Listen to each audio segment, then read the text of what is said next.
There's no feeling more intense than starting over. If you deleted your homework the day before it was due, as I have, or if you left your wallet at home and you have to go back after spending an hour in the commute. If you won some money at the casino and you put all your winnings on red but it came up black. If you got your best shirt dry cleaned before a wedding and then immediately dropped food on it. If you won an argument with a friend and then later discovered that they just returned to their original view. Starting over is harder than starting up.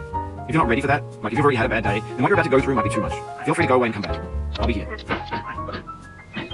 Alright, thanks for coming with me on this trip. I'll understand if you have to take a break at any point. Just find a safe place to stop and quit the game. Don't worry, I'll save your progress, always, even your mistakes.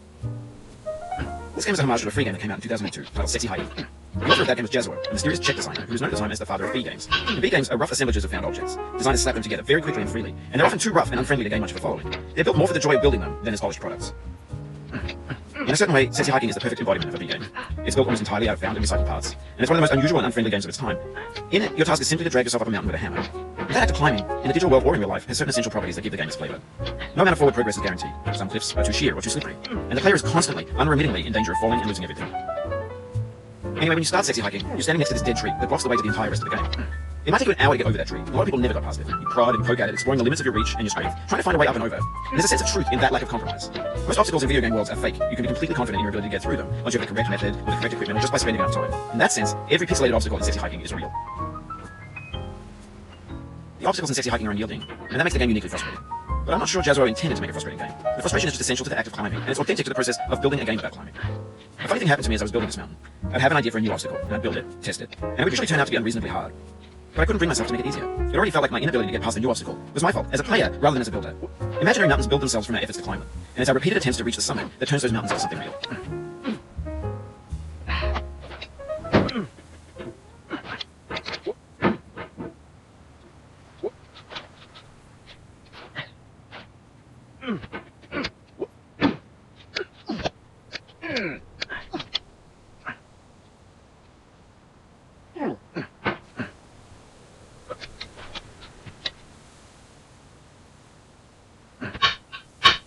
When you're building a video game world, you're building with ideas. And that can be like working with quick-set cement.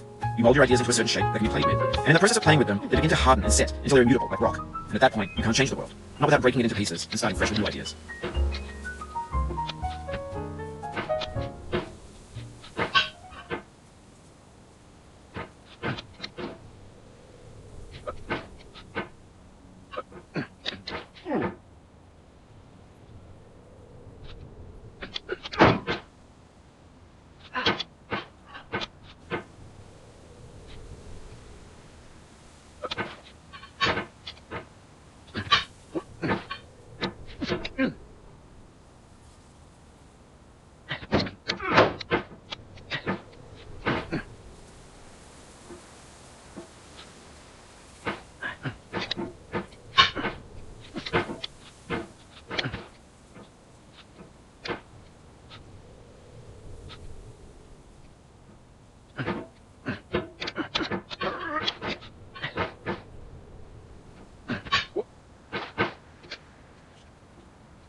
You've done this part before. You know it's possible. Just do what you did the first time.